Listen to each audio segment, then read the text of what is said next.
The news of the shooting last night as well.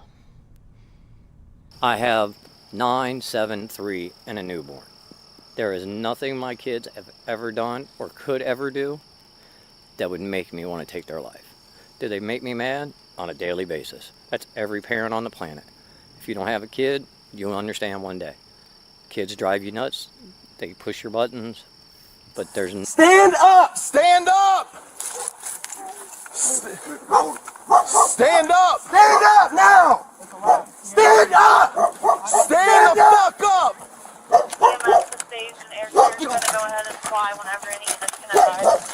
Get your hands out here. The town of New Richmond, Ohio, with 2,800 people, lost its innocence around 4 p.m. on Thursday, June 13, 2023. A mother lost her 3 sons.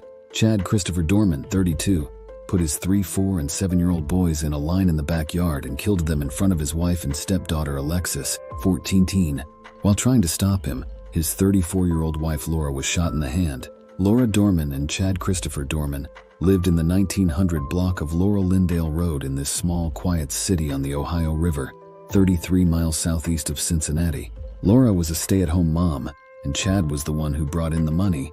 Friends and family say that Laura and her 3 sons, Hunter, Clayton, and Chase, were very close. They also say that the 3 boys could not be separated and always played and supported each other. The baseball coach for the oldest son liked to call these 3 kids a little pack and said they were sweet, funny, and caring. In addition, they both loved baseball. It is still early in the investigation, and it's possible that the terrible events of June 15th have changed how people see Chad's relationships with other family members. While Keith Dorman, Chad's father, has said that his son was a good dad who loved his kids and snapped, friends and neighbors have not said the same thing. Someone in the neighborhood, in public, Jim Kim Cannon, said that Chad Dorman constantly abused his wife and kids. He was mad all the time. It seemed like he yelled at his wife and kids every day. There were no referrals, requests, complaints, or calls referring to Chad Dorman or his address, according to a records request to Claremont County Children's Protective Services. However, a neighbor said he saw an angry Chad throwing a couple of them, the kids, around in the yard one day. People who said they were friends with Chad Dorman knew how unstable he was. According to Mark Holland, Dorman's friend, he had a bad temper. I feel like he was a bomb about to go off. In 2010, he was arrested for hitting his father because he was saying he choked him. The victim did not show up to court on August 26, 2010, so the charge was dropped. Keith Dorman now says that the whole thing was just a misunderstanding. The unthinkable tragedy takes place. 14 minutes ago, the first 911 call came in. A woman's voice, later identified as Laura's, was heard telling dispatchers that her babies had been shot. A woman driving by saw a teenager with long blonde hair yelling and running down the street with a small black dog at the same time. She was on her way to a fire station nearby.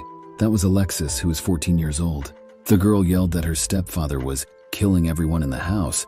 When the woman came over to see what was wrong, the kind person tried to get the scared teen into the car, but she said she didn't want to leave her family and would instead stay with them.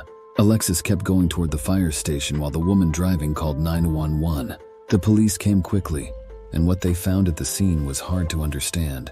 The responding officer's body camera caught Chad Dorman sitting on the porch with a rifle, looking eerily calm and not at all affected by the horrible things he had just done to his family. But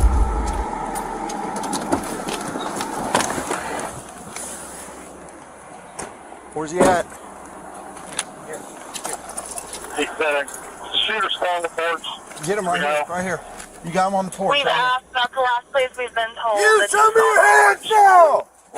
Stand up and walk towards us! Stand up now! Walk towards us! Stand up with your hands up! We got a visual in the veil. Not showing his hands, not following commands. Stand up now! I'm not showing hands or following commands. His name is Chad Dorman. Chad Dorman. I know, but we can't. People need first aid, and he's not complying. And you know he's a shooter. Shoot him. We gotta find cover first. We ain't no good if we ain't safe ourselves.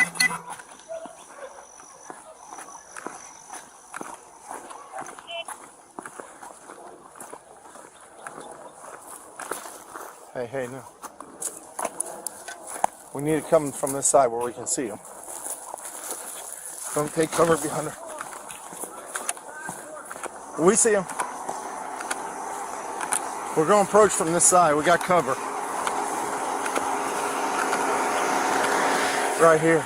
6 Robert, 29 and 63 attack that. Yeah, I'm okay right now.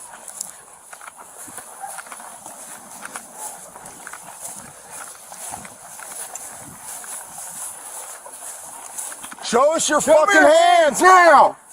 Stand up! Stand up! Stand up! Stand up now! Stand up! Stand the fuck up! EMS to stage and air carrier is going to go ahead and fly whenever any units can advise. Get your hands up here. 72. Cover 21. It's in the air. Those guys can confirm that there's people that need first aid, and that's the shooter who's not complying. They need to take care of the I got it. victims. They have to shoot him and shoot him. Man, I ain't trying to hurt nobody. I'm completely sober. Never did drugs a day 63, in my we're life. 21. Get the EMS over here. Well, I did drugs when I was little, but I don't do drugs now. I'm sober. I'm not trying to fight you. Gatlin, 63. get your butt inside. Gatlin, get your butt inside. We on primary? Now. 29, we got 3 kids down. 3 kids down, 16 feet up. Gatlin. 63, we're 21. Knock Have it off. EMS respond over here. You're clear, they're being advised. Robert 34, just started mass casualty response. 63, do you want them to respond to the Laurel Lindale address? Where exactly do you need them? We're right in the front yard.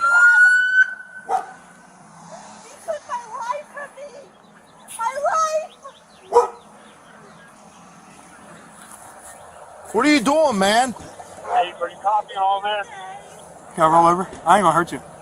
I ain't gonna hurt You nobody. got anything on you? No, I ain't got nothing, man. Phone, that's it. I ain't mad. I ain't nothing. Just make sure that dog don't come out. I don't think he'll bite you. Just don't reach for him and try to grab him and pet him. All right. He won't bite you. What's going on, man? Nothing. Can I stand up? It's kind of uncomfortable. I'm gonna get I ain't you gonna here do in a nothing. I ain't second. running away. You can do whatever you want with me.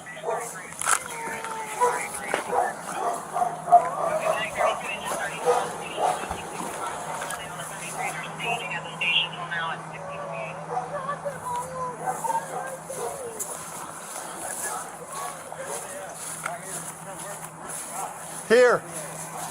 You the only one else inside the house? What? You the only one else inside the house? Yeah. Sit down right here. My daughter, she ran over to the fire department. Sit down. It's my stepdaughter. Put him in the cage. It was clear that the first responders were scared. Heartbreaking footage from the aftermath showed police officers trying to understand how horrible the crime was while they tried to secure the area and help people who were hurt. The kids would not wake up no matter how much medical help they got. In a surreal moment, you could see the trauma and raw emotion on the first responders' faces, while the person who did the harm sat there with a stone-faced expression on his or her face. Without a hitch, Chad Dorman was arrested and taken to the Claremont County Courthouse, where he reportedly confessed everything. Evil, I think, is the only word that really can describe what we heard today. Now, Chad Dorman, like you said, went in front of a judge here at the Claremont County Municipal Court around 10 this morning. Now, prosecutors say that this is the worst crime that they have ever seen, and they push to make sure that Dorman will not be able to get out of jail anytime soon. So they requested a $20 million bond, which the judge did grant. Now, that $20 million bond, the prosecutors say, is the most that they know of in Claremont County history. I do want to let you listen to what the prosecutor had to say in court, but again, we do want to warn you that what you are about to listen to is very hard to hear and contains some truly horrific descriptions about what happened. Trauma that this man has inflicted on his family, the community, law enforcement, first responders, and all of the rest of us who have any idea what's going on here is unspeakable. There's been a full admission in this case, Judge. The case is still new. We're still discovering facts. But the evil horror of what we know is impossible to process. In an act of just incomprehensible cruelty, the father that stands before you lined up his 3 young boys, and he executed them in his own home with a rifle. They were ages 3, 4, and 7, Judge. In an act of desperation to save her children, the mother at some point grabbed the gun that father was wielding to attempt to protect them. We know that one of the boys was able to flee into a field near the home. And again, we know from his admission, father hunted that boy down, drug him back to the property, and executed him in front of witnesses.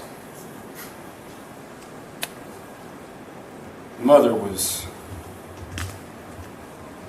shot through the hand in her attempt to protect her children.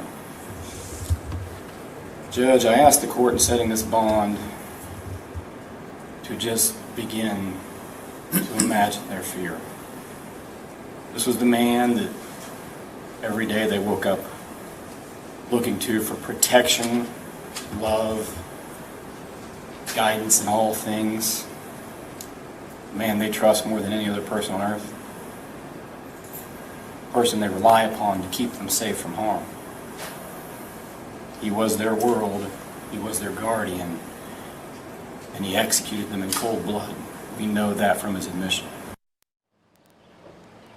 Now here's a look at what happened according to investigators. The children's mother called 911 around 4:15 yesterday afternoon.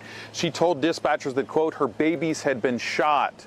Now this all, when they arrived, the sheriff's deputies made contact with Dorman, who was actually just sitting outside of the home, and then arrested him. Now the boy's 34-year-old mother, she had been shot in the hand, like you heard the prosecutor said, and was also outside the house. Now court documents say that Dorman confessed to planning and carrying out the deaths of these victims for several months.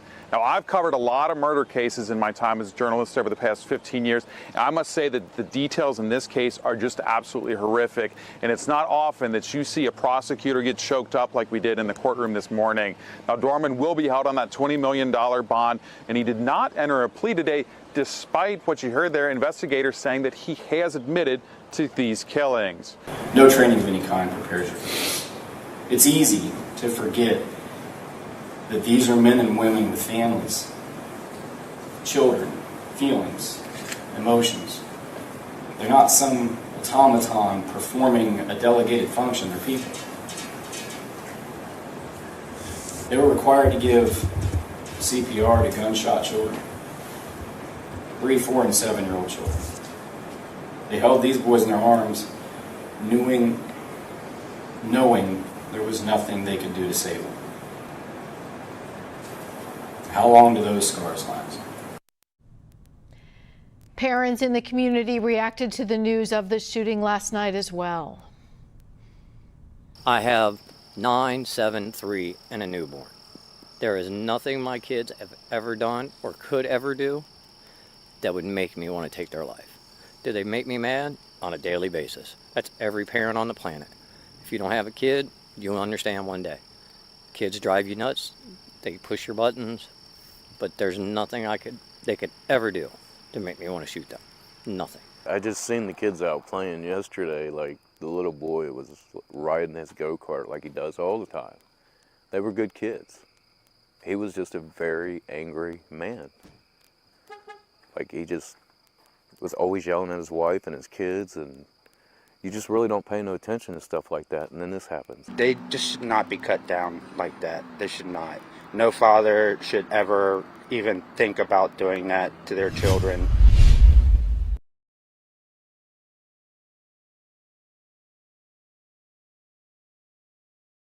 Dorman was charged on Friday by David Gast, the chief prosecutor for Clermont County's municipal court. Gast said that one of the boys tried to run away into a nearby field, but Dorman hauled him down and killed him before bringing him back to their house. Investigators also learned that he had been planning the killings for at least 3 months. It didn't take him long to get ready for what he did. He used a Marlin Model HC-22 rifle, which is usually used to hunt squirrels and other small animals. This gun looks like it could be one he already had. Without a doubt, he had no plans to try to get away with it. On June 11th, 4 days before the murder, Dorman changed his Facebook profile picture to a picture of his 3 young sons.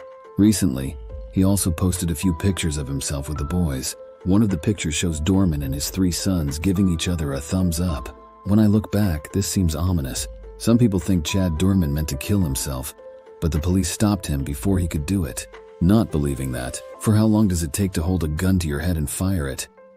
Very quickly, he killed all 3 of his children and hurt his wife, who was trying hard to stop him. He left so much horrible damage that he could have easily killed her wife or himself. Nevertheless, he chose not to. Why do you think he was thinking about committing suicide? Keith Dorman, his father, who is 59 years old, says his son has never had a mental illness. People have said that Dorman might have a drinking problem, but that doesn't seem to have any effect on what he is doing. During his arrest, he told the police that he was completely sober. We don't know why Chad Dorman did what he did yet, so we have to guess. There may be clues in the way Chad behaved at the crime scene and in the reasons given by other dads who have killed their kids. When it comes to his murders, Dorman not only killed his wife, but he also killed their children in front of her. New details are emerging about the horrific day on June 15th when Claremont County investigators say that Chad Dorman admitted to killing his 3 sons. I've received the bill of particulars from the investigation. The public document lays out what investigators say took place that day. A warning here that some details of this case can be uncomfortable to hear. Stand up! Stand up now! Chad Dorman was taken into custody without issue as he sat on the side of his home on June 15th. The bill of particulars document says he sat there and calmly watched his wife Laura undertake futile life-saving measures on her 3 children. It all began, according to the document, shortly after Chad Dorman came home early from work and asked his wife and 3 boys to join him in the master bedroom for a nap. The document says Dorman grabbed a Marlin Model HC-22 caliber rifle from next to the bed in a gun safe and shot one son twice. Investigators say Dorman's wife immediately began to render aid to her son and yelled for her other children to run. The document says Dorman's stepdaughter walked into the room and witnessed the shooting and ran out of the back of the home, chasing after her brother, who was already running toward a field. Dorman, according to the document, gave chase and began shooting, hitting his son, knocking him to the ground. Dorman then walked up to his son, where he fired 1 shot into his head at close range. The document then lays out how the stepdaughter ran back toward the house and picked up the youngest son, Chase, and tried to run from the property. Dorman caught up to them and demanded that she put Chase down. When she did, Dorman attempted to shoot his son in the head, but the gun didn't fire. At that point, Chase ran to his mother on the side of the house where she was rendering aid to her other son. Dorman would eventually shoot Chase at close range, killing him. The document also reveals that Dorman's wife, Laura Hensley, fought back at one point. Hensley grabbed the firearm, placing her thumb over the barrel. Dorman then firing the rifle, shooting through her thumb. In the account of that day, the document says Dorman made several statements like, "I did it, take me to jail." It goes on to say Dorman admitted during a recorded interview that he had been thinking about shooting his sons since October, and it had been weighing so heavy on him that he hadn't slept for 3 or 4 days prior to murdering his 3 sons. If you'd like to take a closer look, that is, at the entire bill of particulars tied to this case, we have put the entire document on WCPO.com.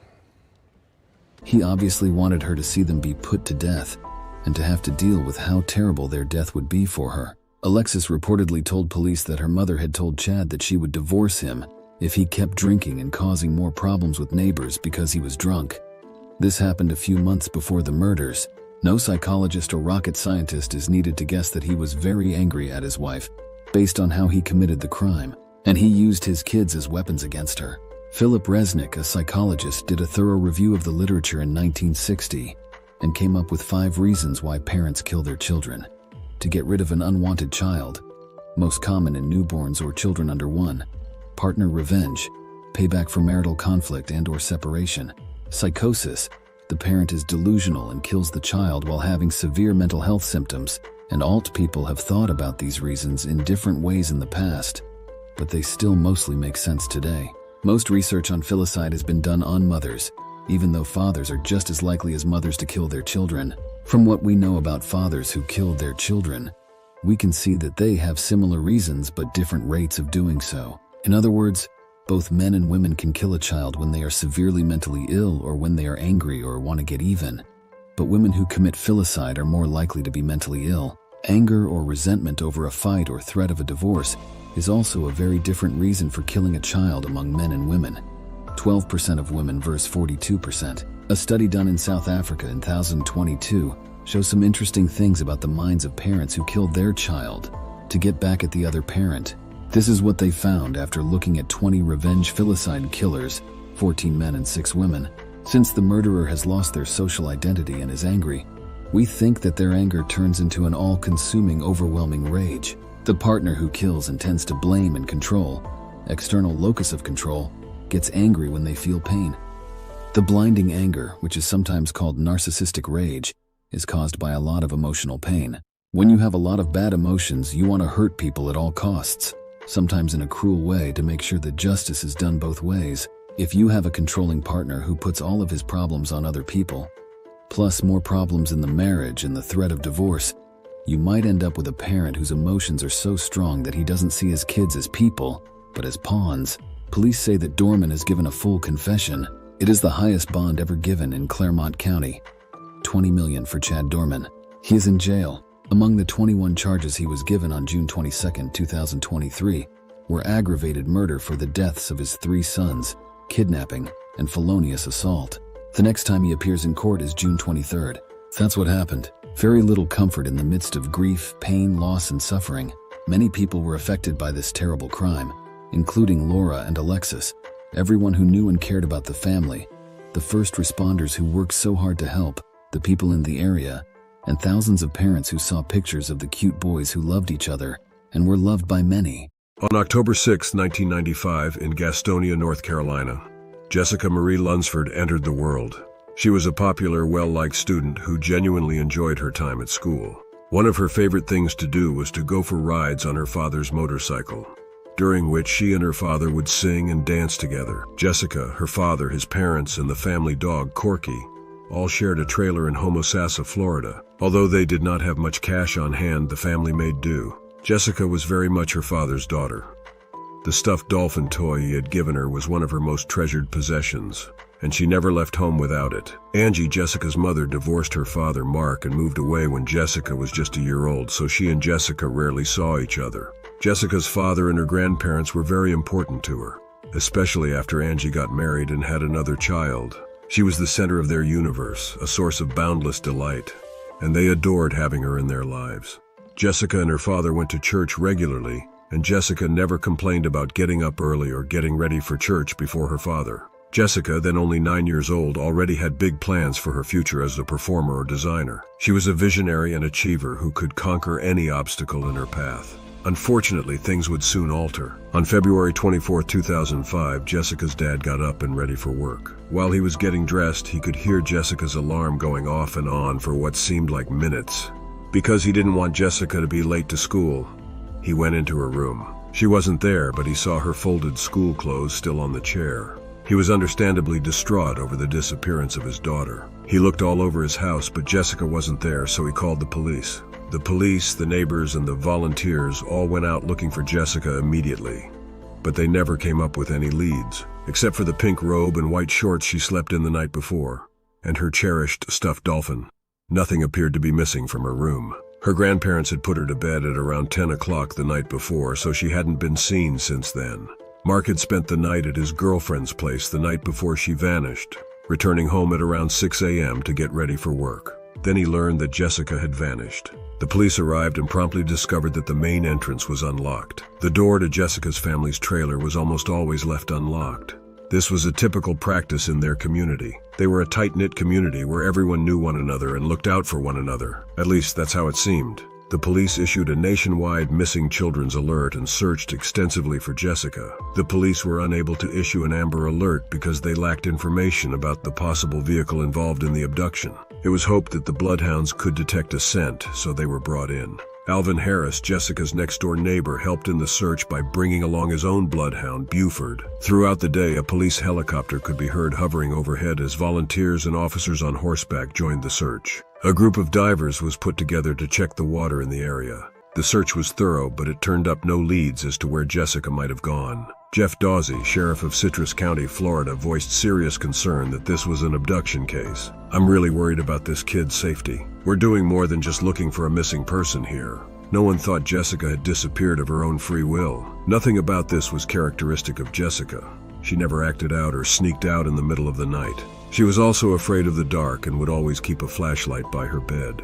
Authorities also stated that they were not suspecting her parents or grandparents. Mark pleaded for his daughter's safe return, saying, "You can call a lot of different places and hopefully find someone who knows the answer.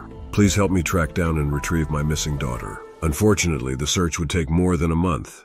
There were 208 sex offenders and predators in Citrus County, according to the Florida Department of Law Enforcement as of early March, with more than 50 living in the immediate area around Jessica's house. Investigators conducted a search for sex offenders in the area, as is standard procedure in cases involving missing children. On March 15th, they announced that these standard procedures had uncovered a person of interest who knew Jessica. The police said the person of interest in this case had been missing for about 2 weeks, and that if he did not return to Citrus County within 48 hours for an interview, his identity would be made public. The police announced the suspect's identity after they were unable to question or locate him. John Evander Cooey, age 46. 2 miles to the north was where he called home, but he frequently visited his half-sister Dorothy Dixon, who lived within eyeshot of Jessica's house at a distance of only 60 yards. On March 17th, authorities in Georgia located and arrested him. Cooey was a lifelong criminal who over a 30-year period was apprehended 24 times. Among his many misdeeds were breaking and entering, weapon possession, drunk driving, and disorderly conduct, as well as indecent exposure, disorderly conduct, fraud, insufficient funds, and larceny. His crack cocaine addiction led to him sexually assaulting 2 young children despite having served time in prison and having his driver's license suspended for 99 years. The police located and apprehended Cooey in Savannah, Georgia. The Lunsfords' worst fears would be realized if they were interviewed by police. Cooey did not dally in owning up to his guilt. He admitted his guilt in a 2-hour interview, saying that he had broken into the Lunsfords' home at 3 a.m. just a few hours before her father had returned. Without Jessica's knowledge, he entered her room and roused her with the threat, "Don't tell her nothing." He then led Jessica outside and across the street to his half-sister's mobile home, where he climbed a ladder and raped her repeatedly over the course of the weekend. During the initial door-to-door search, the police came to their mobile home while Jessica was still alive. "They came to my house for some reason, but they didn't come in and search. I wish they would have, because they would have found her, but they didn't," he said. Besides the sexual assaults, Cooey also subjected Jessica to mental torture by having her hide in a closet while she watched a police car drive around outside looking for her. Cooey allegedly told authorities that Jessica never made an attempt to flee. She sang softly to herself as she sat in the closet with Cooey's cat. After finishing up with Jessica, Cooey told her to get into a trash bag and that he would drive her home. He instructed her to hide in the trash can when he dropped her off at her house. She had faith in her captor and followed his instructions. Instead, Cooey dragged her to a shallow grave he had dug and buried her alive. As an excuse for his behavior, he would later claim that Jessica made no attempt to defend herself. Jessica was found clutching her stuffed dolphin when she was uncovered. In an unsuccessful attempt to escape, she tore 2 tiny holes in the trash bag. The 2 trash bags were entered into evidence by the prosecution in Cooey's capital murder trial. The bags were knotted at Jessica's feet and her head, but her right index and middle fingers were sticking out. During Cooey's trial, Assistant State Attorney Rick Ridgway stated, "There in the dark, alone with the dolphin, she suffocated." Dorothy Dixon, Cooey's sister, had already given authorities permission to search the single-wide trailer where she, Cooey, her boyfriend, daughter, and daughter's husband lived before he spoke to them. During the search, several items were taken from Cooey's room that contained clues connecting Jessica to the room in the trailer's middle. After a judge suppressed Cooey's confession because police violated his Miranda rights, the items were even more crucial to the prosecution's case. There was incriminating evidence against Cooey. Besides his confession, the police also discovered Jessica's DNA in a bloodstain on his bed. Cooey's DNA was also discovered in the bloodstained sperm sample. Fingerprints belonging to Jessica were discovered on a pizza box in the closet where he kept her. Cooey's bedroom glass nightstand also bore her fingerprints. The stereo speaker wire used to bind Jessica's wrists was also presented to the jury.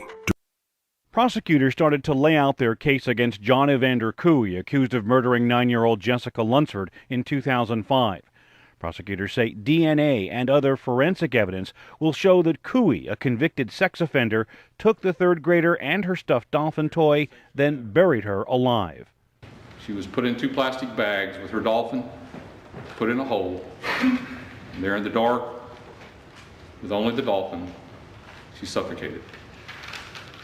The evidence will show that the one man responsible for all of these acts is sitting right there. One of the first witnesses was Jessica's father, Mark Lunsford, who told jurors he had spent that fateful February night at his girlfriend's house and then came home to make a shocking discovery. I heard Jesse's alarm going off. I went to my room. I got ready for work. Her alarm was still going off, which was very unusual. So I opened up her bedroom door.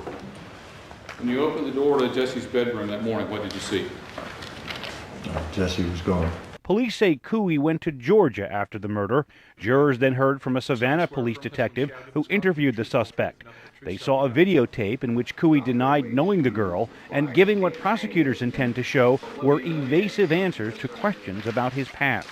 In his opening statement, Cooey's defense lawyer urged the jury to be skeptical about the state's case. Look closely at things. Look closely at the evidence. Don't just look at the picture the state wants to paint. Cooey could face the death penalty if convicted. The trial was moved to Miami from rural Citrus County because of the intense pretrial publicity. Tony Winton, The Associated Press, Miami. During the trial, a fiber analyst testified that the ligatures were consistent with wires that had been traced from inside Cooey's room to an improvised antenna on his roof. "I hope you hear her cry as you try to sleep at night," Mark Lunsford told John Cooey in court. "Never again will you harm a child." Mark went on to tell the court about his daughter, recalling a time when she was around a year old and would give him kisses and hugs and steal the raisins from his cereal. She was a tomboy with her dad and a sweet little lady with her grandma, relying on both Band-Aids and bicycles. According to Cooey's reply, "I'm a sick person. I have no idea why I did that to her," he confessed. "I lost it and did it. I can't explain it. I feel like death, man." Cooey has also admitted to never before reported sexual encounters with his young female nieces. "It's not that I enjoy going to jail, but I deserve it." Cooey said deserve to just die.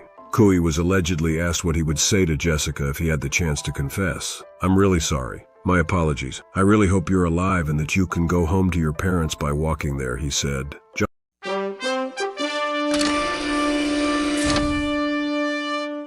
Legal teams have been trying to use something called neuroscience, science of the brain, to explain behavior. But understanding why someone did something is different from excusing what they did. And that difference will be the basis for the jury's recommendation for punishment in this case. It is a horrible reality. The jury heard plenty of emotional testimony from friends and neighbors of Jessica Lunsford's family. Lives ripped apart by a terrible crime. 9-year-old Jessica was abducted from her Florida bedroom, raped, murdered, and buried in plastic bags found outside a trailer where John Cooey had been living. Last week, Cooey was convicted of murder.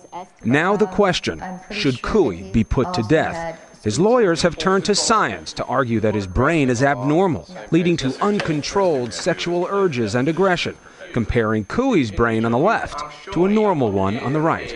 So there's what we call an asymmetry. In the courtroom, Cooey could be seen drawing pictures, childlike, as his life hangs in the balance. The only shot they have is to, in effect, the defense put his brain on trial. The defense wants to show that this picture is a roadmap to his dark reality, that he committed these heinous crimes because of his brain. Experts say while brain scans may be useful, the science, unlike DNA or fingerprint evidence, is still new. Neurobiology doesn't yet support being able to make precise inferences from a scan to somebody's responsibility. If John Cooey, given the horrible nature of this crime, doesn't get the death penalty because of brain scans, then you're going to be seeing a lot of brain scans and a whole lot of mental impairment discussions in every capital case from now on.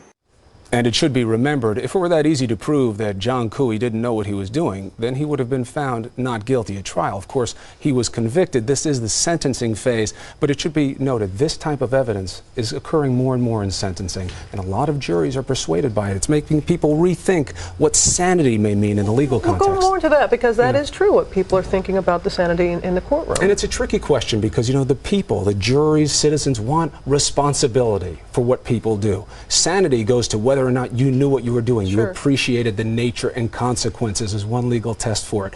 This new evidence, this science, may show that someone can't control themselves, but it's a difficult thing for the legal process to deal with. John's defense team failed to persuade the jury of his insanity, and he was found guilty and given the death penalty. In 2009, he passed away from prison-related causes. With me here is Mark Lunsford, the father of Jessica Lunsford. Mark, I've known you for quite a few years. For the first time, I could say I had a genuine smile from you today. What was your reaction? Well, you know, it was a big surprise, most definitely. I got a call from the prison system. They wanted to let me know that John Couey was found dead in his cell, and the autopsy hadn't been done yet, but they would let me know as soon as it was. And it was just, you know, it was a little overwhelming. It made my day very exciting. You know, I don't know if exciting is the right word. Maybe I was just really pumped. I got on my bike and took off and thought things through, and I realized that, okay, John Couey's dead, so what? There's still 600,000 more. 600,000 more sex offenders in the country. In the United States. There's over 4 million people in the state of Florida trading child porn. But thank God to our governor and the programs that we have available to us. The state, 77 of those guys were caught. But yeah, I mean, you know, he's not a burden to the state anymore, and he's not something that I have to think about anymore. Yeah, and so you're not thinking about him anymore, but it seems like it is a relief for you, though. It's a burden off your shoulders. Well, I think it would be to any family whoever caused them some kind of grief like this was to die before their actual sentencing date. Most definitely. It does take a lot off of you. I mean, because now you no longer have to think about his efforts for his next appeal. Or anything like that. Not that I had any doubt in the Florida system. I believe they'd have killed him. But there is that process called the process of appeals. I heard that he had an appeal and he was asking for a life sentence instead of the death penalty. I guess he got his answer, didn't he? I like that. I really like that. And, I know your parents, I talked to them a little while ago, they mentioned to me that they were praying that they would be able to be around to see his sentence carried out, because the average stay in Florida on death row is 12 and a half years. That's a long time away. How do you feel about him dying in this way from cancer rather than actually being put to death by the state? Prayer answered. And, if that's what they prayed for and he died, and, his cause of death isn't sad at all for him. It would be if it was someone else to die that way, but not for him. But I'm just glad it's over. I mean, he's no longer a burden to this state. He's no longer anything that my family and I have to think about, whether or not what's going to happen to him in 12 to 15 years. I think it's like $55,000 a year that it costs the state to have him there. Hey, we don't have to pay that no more.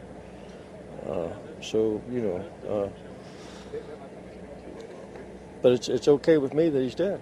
It's okay. It's okay with me, whether it be today or 12 and a half years, as long as it happens. That's not justice, though. It doesn't have anything to do with justice. You mentioned to me earlier that no matter how he died, how much pain he was in with cancer, it didn't compare. It won't compare to their victims. Sexual offenders and predators, what they put their victims through, whether they die or survive, which one has it the worst? There's no comparison to what those children and some adult women have to go through, and what it does to their lives if they survive. Some of these people can be fighters, and some of them can't. And there's no comparison to how anybody who would commit a crime like that, if he dies, how he dies does not compare to his victims. Do you ever wish that you would have been able to sit down and to actually talk to the man face to face? No. No. I could think of better things to do. The system will never allow you to let that happen. But like I said, dude, it ended a lot of things, a lot of thoughts for me about him.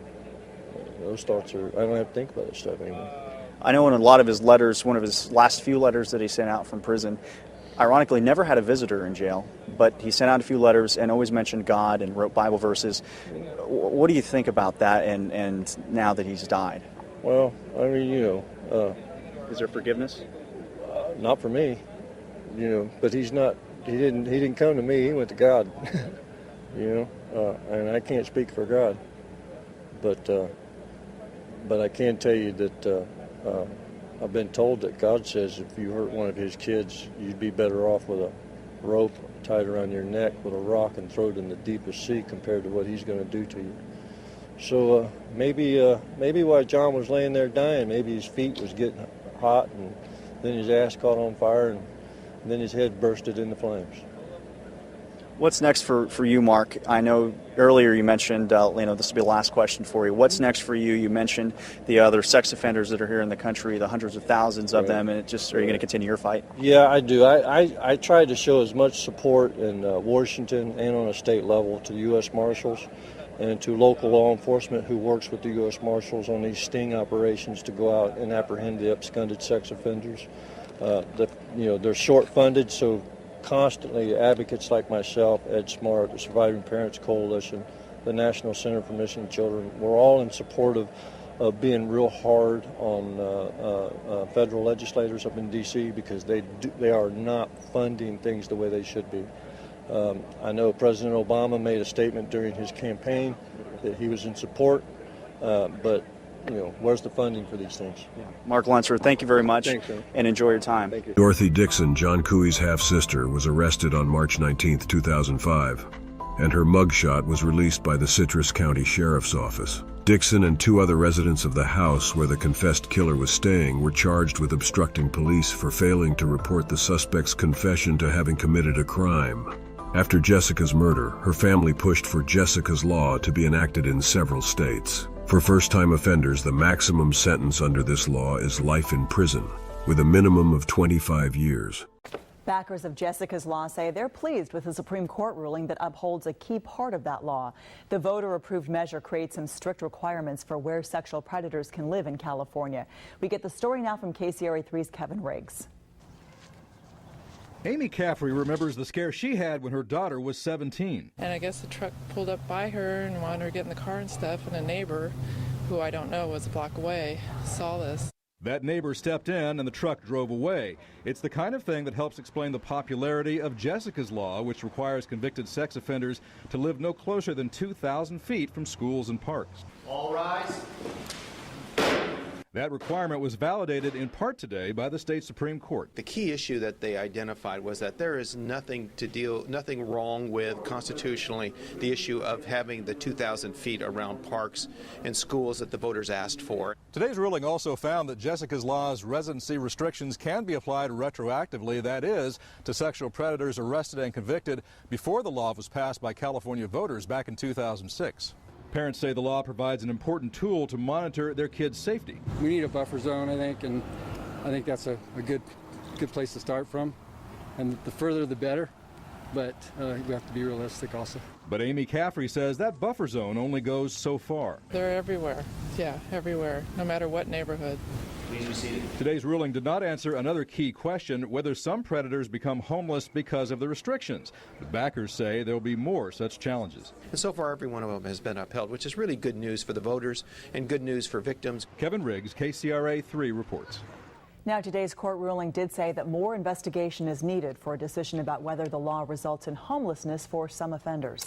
Many other states have passed legislation similar to Jessica's Law since it was first passed in Florida.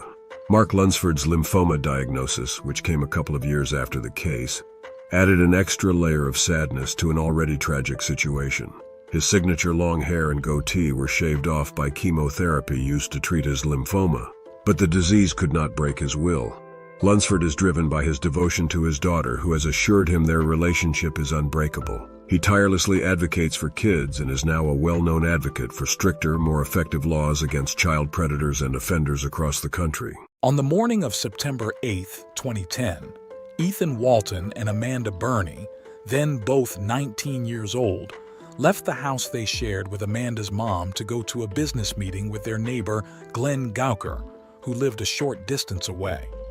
After visiting his rundown home in a secluded area of Prague, Oklahoma, the pair arrived at his doorstep unaware to the idea that they were about to become unwitting participants in a carefully planned conspiracy in which only one of them would survive. The reason for their trip was to settle a land deal that Ethan had negotiated with Gowker, in which Ethan would sell Gowker several acres of land that he had inherited from his father in exchange for $300,000. Despite his unfamiliarity, the two had no reason to doubt his honesty about wanting to make the exchange. Gowker pointed out a shed-like structure, which Ethan later learned was his official office and where the contract was handed over. Amanda decided to stay in the truck since she felt disengaged from the situation. A short while later, when Amanda had fallen asleep for a moment, she was awakened by the sound of a tap on the passenger side window. When she looked up, she saw a dirty person staring at her closely. He got her attention and then informed her that she needed to come inside to watch the paperwork being filled out. Amanda, persuaded that she was needed to keep things open and honest, followed Gowker inside his makeshift office. Upon entering, she felt a chill that ran down her spine. When she looked around and saw the large number of random objects lying around, she knew immediately that this was not a business establishment, and she also noticed that the person standing next to her did not have the usual air of a commercial operator. She was conducting a careful visual investigation of her surroundings when her eyes landed on a disturbing sight. The injured Ethan was discovered lying on the filthy floor. The person was trying to make sense of the visual information shown to her when she heard the door close behind her. She was spinning when she caught sight of Gowker, who was walking toward her with a gun drawn. After flashing a knife and ordering the victim to undress, the offender forced her against a freestanding freezer and continued the process. He then made an effort to have sexual contact with her without her consent. When that failed, he forced her to have an oral sexual encounter with him. Following this, the offender taped the subject's mouth shut, covered her head with a sack, and handcuffed her to a vertical support post. And he put me up against a pole. He handcuffed me and tied me up. And he put duct tape over my mouth. And he threw a big duffel bag over my head. After that, Glenn had left and closed the door. The sound of the shed door opening and closing prompted Amanda to take the gag off her lips and make a stealthy attempt to get Ethan's attention. That I had to stay calm and I had to preserve my air. I thought, my sister knows where I am. When he had stuck the duct tape on me, I had stuck my tongue over my lips so that, there would be a little moisture there and so that I'd be able to get it off. And then eventually I did rub it off of my mouth. I whispered, I said, Ethan, are you there? Can you hear me? I didn't want a chance, being heard, Glenn hearing me and coming back in and killing me. But he didn't respond to her, so she gave up and tried something else. She tried to shake him out of his deep sleep several times, but all she heard was his heavy snoring. Gowker would periodically attempt sexual attack on her throughout the morning, usually with little success, before leaving suddenly and locking the door. Ethan's snoring and whimpering could be heard intermittently throughout the duration. After around 5 or 6 hours of their terrifying ordeal, Ethan became silent. Amanda couldn't see him leave, but she knew in her heart that he must have already gone. And eventually, I heard Ethan stop snoring and he stopped crying. When I heard him stop, I knew that he had died. I think definitely I was in shock. I didn't want to have to fight. In the hours that followed, Gowker detached the victim from the pole and led her back to the main house. He led her inside and showed her a room with a bed that had ropes attached to all 4 of its corners. While Amanda's kidnapper was tying her wrists and ankles to the bedposts, she noticed 2 young children, maybe no older than 3 or 4, watching them from a distance. Gowker, upon becoming aware of their presence, ordered the youths to leave, and then closed the door on them with authority. A female witness to the unfolding of the strange occurrence voiced her disdain of him at one point, blaming himself for having left the door unlocked in the first place. Gowker redirected his attention to the work at hand and blindfolded Amanda. When she was helpless, he told her in a voice thick with malice that he planned to sexually exploit her by trafficking her. The man explained that from then on, she would spend most of her time being exploited by a series of wealthy customers until, hopefully, he could put an end to her misery. After he left, Amanda realized the door could be closed from the outside, raising the possibility that she was not their first unwilling house guest. Once she realized that she would rather die than continue to be sexually assaulted by Gowker and his accomplices for the rest of her short life, she began plotting her escape. Amanda worked hard to free herself of her limitations as time passed. Gowker showed a reliable pattern of conduct by checking on her at regular times, every hour to be exact. Knowing when he would be checking in, she would stop what she was doing a few minutes beforehand and resume as soon as she heard the lock being turned. Her perseverance over a lengthy period of time paid off in the end. The person was able to unlock her wrists, but the bedpost still held her feet captive. She would wrap the rope around her wrist just before Gowker got there, hoping to cover her tracks and prevent him from suspecting anything. After he left, she would immediately set about the chore of releasing the chains from her feet. She would also remove the blindfold to speed things up, making sure to put it back on as soon as she heard him come through the door. When Amanda was allowed brief periods of time to investigate her surroundings, she found a wide variety of firearms and bladed weapons lining the walls of the chamber, serving as her captivity. Her sense of security increased with the availability of firearms. She was getting herself ready for the biggest fight of her life by thinking about it and working through her emotions. Gowker's vocalization signaling his departure with the intention of returning in the near future was experienced by Amanda just as she was about to commence her action, and was accompanied by the audio impression of the front door forcibly closing. Then, a woman she assumed was the suspect's spouse came into the room to check on her. When the observer came upon the naked, injured woman lying supine on the bed, she immediately turned around and left the area without saying a word.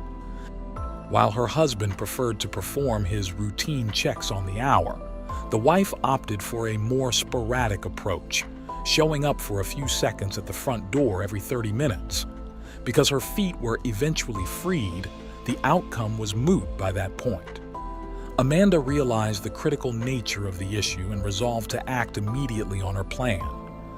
She checked each gun to make sure it had ammunition while maintaining a low profile. She quickly saw the guns were empty, so she grabbed 2 large hunting knives and positioned herself at the door, ready to launch a powerful assault at the first opportunity. Amanda was quick to take action upon the timely arrival of her self-appointed custodian. She slashed and stabbed with great vigor, but the woman still managed to escape through the door and lock it behind her. Amanda, realizing that she had reached a point of no return, smashed a window and threw herself into the darkness of night. She started running with cuts all over her hands and arms and no clear destination in mind. Her one and only thought was getting as far away from the Gowkers as she could. In the midst of brisk movement across an area devoid of obstacles, the sound of distant explosions echoed through the night air. In the silence that followed each blast, the observer heard a woman's voice at an extremely loud volume, a clear sign that Amanda had managed to escape capture. The teen, fearful of approaching danger and gunfire, proceeded to run without looking back. Amanda lucked out when she stumbled onto a home whose lights were still on. When she saw the door was unlocked, she walked in and was taken aback to see the confused person in the living room. Amanda's unkempt appearance defined by filth and blood while brandishing a knife left the person whose peaceful evening had been rudely disrupted dumbfounded. Still, after the unwelcome visitor revealed that Gowker had sexually assaulted her and then killed her companion, the brave homeowner immediately called the police. Amanda, motivated by paranoia, snatched the receiver out of the woman's hand and began speaking directly with the dispatcher, who she suspected of working with Gowker. The subject only started breathing normally again when she realized help was on the way. When the phone call finally came to an end, the people within were abruptly roused by a loud knock on the door. The mother decided to hide Amanda in a closet while she answered the door to the mysterious caller, because such a late-night phone call was rather unusual. When the visitor opened the door, he or she was met by a visibly worried Glenn Gowker, who asked whether anything unusual had happened that night. She told him calmly that nothing strange had happened to her in her experience. After hearing her response, he seemed satisfied and continued on his way. The sheriff arrived shortly thereafter and began taking down Amanda's harrowing account of the events. They then went to Gowker's house and found Ethan's body inside a 55-gallon barrel in the shed, bound with zip ties. Later autopsy results determined that he died from a combination of a blow to the head and internal bleeding. Glenn Gowker was arrested and charged with kidnapping, rape, and first-degree murder. Michelle, the suspect's wife and biological half-sister, was arrested right afterwards on kidnapping allegations. After researching Gowker's past, police discovered he had a long history of run-ins with the law, the vast majority of which included sexual wrongdoing. According to reports, one of the victims was only 12 years old at the time of the attack.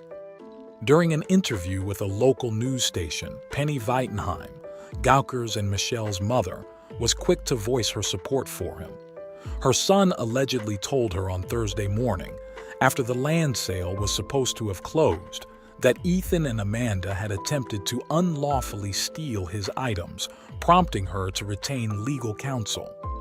Tonight, a brother and sister are in jail tonight after a gruesome discovery. Pottawatomie County deputies found a young man dead inside a 55-gallon drum. They say this sibling duo is to blame. But new tonight, family members tell our Colleen Chin they think it's a case of self-defense. Colleen? Kelly, the discovery came after a 911 call led deputies to northeastern Pottawatomie County around 7:30 last night. But Glendon Gowker's mom says her son hasn't been in this kind of trouble before and would not be violent unless threatened. So it's this 10-acre strip that goes back to the woods there. It's this small piece of land near Glendon Gowker's firewood business that links him to 19-year-old Ethan James Walton. It's the only thing anyone agrees on. It was done yesterday morning. Yeah, the family knew that Ethan had agreed to the price Glendon offered him, and the paperwork was all done up, and they signed it yesterday morning. But Ethan Walton is dead, and investigators say it happened as the two tried to hammer out details on the deal. They say it's when Walton was killed and his girlfriend kidnapped and sexually assaulted for hours. She escaped to get help in a house nearby. That's what she told investigators. I absolutely think her claims are bogus. Gowker's mom says she spoke to her son several times Wednesday and everything sounded fine. Then, this morning, he called me and he said, "Mama, get an attorney." He said he came back to rob me. He said, "Get Michelle out of here. She had absolutely nothing to do with any of this." Gowker's mom says she believes her son and stepdaughter Michelle fought back after a home invasion by Walton and his girlfriend, and likely got scared when Walton died. Our theory on that is it's a home invasion, self-defense. You don't cuff them, tape them, and put them in a 55-gallon drum and seal them. And tie them naked to a bed. There's too many questions that nobody can answer. But I know this. I know God's faithful. And she says her son's next court date is in about a week. That's when he's expected to be charged with first-degree murder. Kelly? All right, Colleen. The female victim's name has not been... This person stated that Gowker had murdered Ethan for practical reasons of self-defense. She gave no explanation for why she tied the man's hands behind his back and put his body in a barrel on the grounds.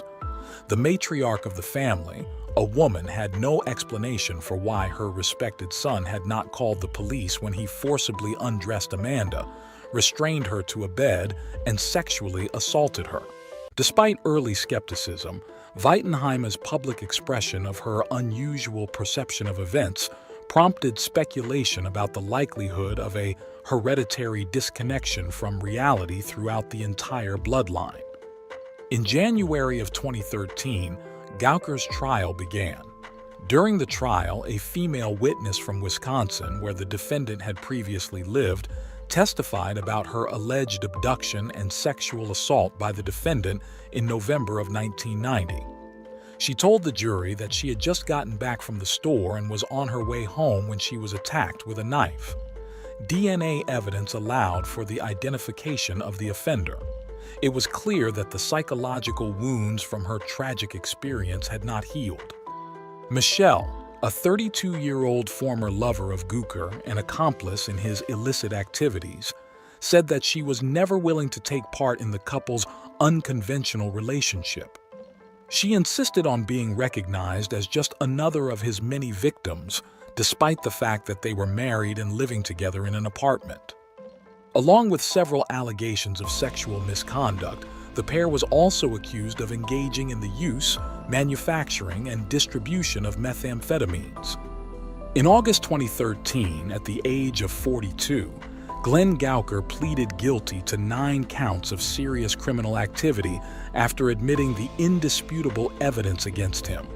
First-degree murder, kidnapping, oral sodomy, drug possession, and criminal use of a handgun were all included in the list of accusations.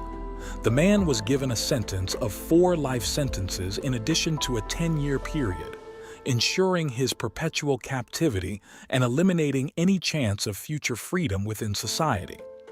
Michelle, who was dating Gauker and had 4-year-old twins at the time, pleaded guilty to kidnapping and possession of a dangerous substance with intent to distribute in September 2012.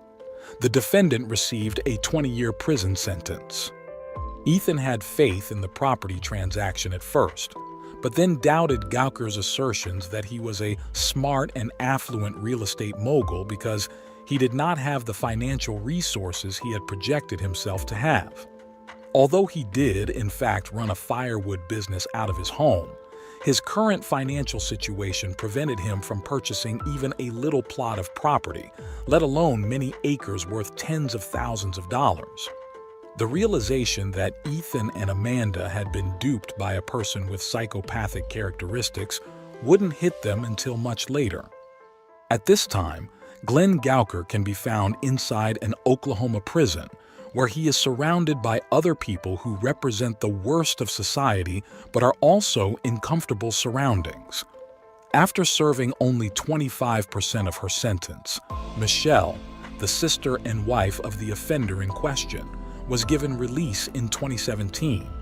As far as anyone knows, she's been living lawfully ever since. Amanda Burney, who had planned to join the military, instead found herself in a position of customer service after experiencing a major life change. She also campaigns for victim rights and is a sought-after speaker at large events. She provides a safe haven for people to share their stories without fear of retaliation on her social media sites. On rare occasions, she divulges stories about Ethan, a shy country kid who never fails to make her laugh. They had planned to get married and live happily ever after, but fate brought them face to face with an evil creature that put an end to their dreams in the most brutal way possible. Krakow, Poland is where Katarzyna Zawada began her life. Katarzyna was a student at Jagiellonian University in 1998 when she was 23 years old and studying religion there. She was very unsure of herself and didn't have a plan laid out for her future. In fact, during the first trimester of her first year at university, she had been studying psychology before deciding to switch to history, and then changing her mind once more to settle on religion. She was quite indecisive and didn't have a clear path laid out for herself. She was said to have a kind heart but a delicate disposition. She avoided interacting with the other participants in her class and instead chose to keep to herself the entire time. Since her father had passed away 2 years earlier, She had been particularly depressed and reclusive ever since. Katarzyna had a particularly special relationship with her father, and the unexpected death of her father had thrown her into a deep depression. Due to the severity of her condition, she decided to seek help from a psychiatrist in order to treat it and work toward bringing her illness under control. Beginning in October 1998, Katarzyna gradually decreased the number of days per week that she spent in university classes until she eventually stopped attending university altogether. It is not known what caused this, but it is possible to speculate that it was most likely due to her poor mental health. The reason for this is unknown. Katarzyna was scheduled to meet her mother at the psychiatric clinic, Nowa Huta, on the 12th of November in 1998. It was there that Katarzyna had received treatment for her depression. Katarzyna was supposed to arrive at the clinic at 6 o'clock, but she was nowhere to be found when the clock struck 6 o'clock, and the appointment was supposed to begin. As more time passed, her mother, who was waiting for her, became increasingly concerned about her daughter's whereabouts. A quarter of an hour, then half an hour, and then an hour passed. The intuition of Katarzyna's mother told her that something was off, and she was right. It was not in character for her daughter to be late for her appointment, and it is highly unlikely that she would have kept her mother waiting for her at the clinic without first informing her that she would not be coming. During the subsequent months, it appeared as though Katarzyna had vanished into thin air. Before a gruesome day on January 6, 1999, nobody knew what had happened to her after she disappeared. A member of the crew aboard the Elk Pusher tug, which was moving along the Vistula River, reported hearing something become entangled in the ship's propeller. The majority of the time, the problem was caused by tree limbs, which could be removed in a matter of minutes. As soon as the crew removed the latch, they were confronted with a putrid odor that they had never experienced before. They stuck a piece of foreign matter in the ship's propeller, but they were able to remove it by reaching into the propeller and pulling it out. This foreign matter was a strange type of material that was thick and rubbery, and it was unlike anything else they had ever seen. At first, no one was able to determine what the thing actually was. It wasn't until the crew started pulling on the strange object that they noticed the human ear. And it wasn't until they cut into the matter that they realized it was a large piece of human skin. The ship was rendered unable to move as a result of pieces of the body becoming entangled in the propeller. The crew reported their finding to the authorities, and when the authorities arrived, they were able to locate additional pieces of her body fragments. At first, it was thought that a dead body had been obliterated by a ship that was moving along the river. However, when the pieces of the body were examined, it was discovered that the skin from the torso had been removed on purpose, and the limbs, head, and other body parts had been severed. The preparation of the skin suggests that the perpetrator had the intention of making a skin suit out of it so that it could be worn. An examination by the investigators revealed that the skin had been present in the Vistula River for a period of time equivalent to several weeks at this point. On the 14th of January, following an exhaustive search of the river, which is the longest and largest river in Poland, a right leg was also recovered from the waterway. Later, they also discovered fragments of clothing, but the remaining remains, such as the head and limbs, were never discovered. Polish law enforcement collaborated with their counterparts in Portugal and the United States, as well as DNA experts, to determine that the skin belonged to Katarzyna, who had been reported missing. They referred to the case as Leather throughout the conversation, a nod to the deeds that Leatherface was responsible for in the Texas Chainsaw Massacre. The investigation led to the conclusion that Zawada had been beaten, tortured, and finally skinned alive. There were indications that Katarzyna Zawada had been held captive for a period of time, as there were signs that her right leg, one of the body parts that were found, had been tied to something. During the time that she was held captive, it appeared as though she had been drugged. After conducting additional tests, it was discovered that Katarzyna's passing had not been an unexpected one. Her murderer had put her through excruciating pain before finally putting an end to her life. The student, who was 23 years old, was first beaten, and then her neck, armpits, and groin were cut with a knife. Ultimately, she passed away due to a loss of blood. After that, her skin was peeled away. According to the findings of the specialists, Katarzyna died from a lack of blood, and her murderer removed her organs from her body while she was still alive. Her death was ruled to have been caused by excessive loss of blood, and the autopsy revealed that she had multiple stab wounds, chop wounds, and lacerations on the parts of her body that were discovered. It was determined that the skin was cut with a high degree of precision by the murderer. At first, the police had no leads in the investigation into Katarzyna's murder. In addition, for a while, it seemed as though it would just be another unsolved mystery. However, that did not prevent the police from attempting to investigate the matter. Investigating unrelated murders that had been committed in a manner that was eerily similar to that of the person who had murdered Katarzyna was one strategy. One such instance involved a man who first killed his father and then scalped him. Due to the rarity of skin fetishes, the suspect in Katarzyna's murder was subjected to a comprehensive investigation by the police. But alas, that line of inquiry didn't produce any fruitful results. The investigation was shelved for a time, but it was reopened in the future, and it was at that point that the initial significant breakthrough occurred. This time the FBI was asked to assist, and they did so by supplying a psychological profile of a possible perpetrator. According to the psychopath's psychological profile, the killer was a sadist enjoying the harassment of women, and he or she most likely has a criminal history. In addition, based on the vicious beating that Katarzyna received, it is highly likely that her killer was trained in some form of martial arts. It was only a matter of time before someone was taken into custody. Late in 2017, the police received a letter that implicated a man named Robert Yanchevsky, who was 52 years old at the time. In the beginning of the investigation, Yanchevsky was a person of interest. However, not enough evidence was found to prove that he was guilty of the crime. The attention of the police had been focused on him for some time, but this provided them with the evidence they required. And when they searched his home, they discovered that Zawada's blood had been left on the mirror in his bathroom. On October 4, 2017, he was taken into custody. The psychological profile of someone who would commit an atrocious murder like this one was fit by Yanchevsky, and he was that person. He had a history of sexually harassing women and had extensive training in various forms of martial arts. As a child, he was abused by his father, and as a result, he became known as a cruel boy.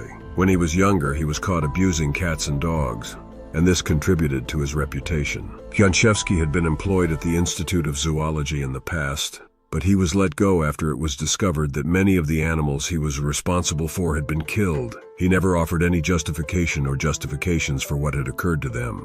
However, during his time working there, he was taught in the Institute's very own laboratory how to remove the skin from mammals. In addition, he engaged in suspicious activities for a considerable amount of time prior to his arrest, such as spying on neighbors and paying regular visits to Zawada's grave. Later, entries in his personal journal were discovered that described the killing of Zawada. These entries were found in his journal. The charges brought against Yanchevsky include aggravated murder and particular cruelty. He insists that he was not familiar with Katarzyna Zawada in any way. The courtroom was not open to the public during the trial because of the high-profile nature of the case in Poland. On the other hand, we do know that it started in September of 2019.